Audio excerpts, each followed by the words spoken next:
নমস্কার, শিলিগুড়ি এক্সপ্রেসে আপনাদের সকলকে স্বাগত। আমি ঋতু। পদাতিক এক্সপ্রেস ট্রেনের ইঞ্জিন বিকল, প্রায় 2 ঘন্টা ধরে যাত্রী দুর্ভোগ। জলপাইগুড়ি রানীনগর স্টেশনের কাছে ঘটনা। জলপাইগুড়ি বেলাকোপা এবং রানীনগর স্টেশনের কাছে দাঁড়িয়ে আছে পদাতিক, ইঞ্জিন বিকল।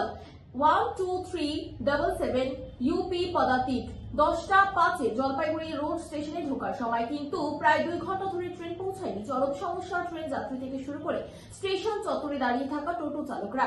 ঘটনাস্থলে রেলের কর্মী আধিকারিক থেকে শুরু করে আরপিএফ এবং জিআরপি কর্মকর্তারা প্রায় 2 ঘন্টা ধরে রানীনগর স্টেশনে বিকল ট্রেনটিকে নিয়ে আসার পর সচল করে ইঞ্জিন পাল্টে নিউ আলিপুরদুয়ারের উদ্দেশ্যে রওনা করিয়ে দেওয়া হয় বলে রেল সূত্রে খবর।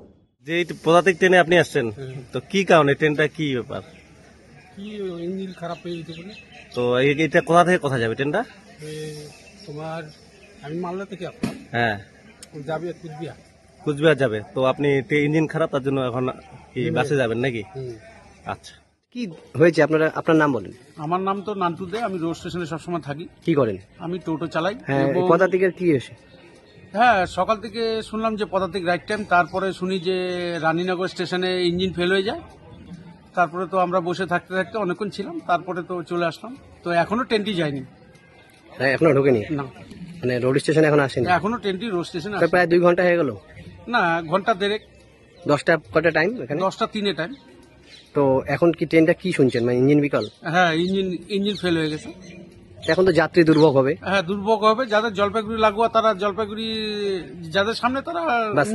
নেমে বাসে যাবে, আর যারা দূরে তাদের তো ট্রেনে থাকতেই হবে। মানে সমস্যা অনেক সমস্যা। আপনাদের ভাড়ার ক্ষেত্রে তো আপনাদের এই যে প্যাসেঞ্জার নিয়ে আপনারা চলাফেরা করেন, এখন তো ট্রেনটা না আসাতে আপনাদের তো অসুবিধা। হ্যাঁ, আমাদের লস হলো এবং ভাড়া পেলাম না, এভাবে খালি গাড়ি নিয়ে গেলাম, এই তো।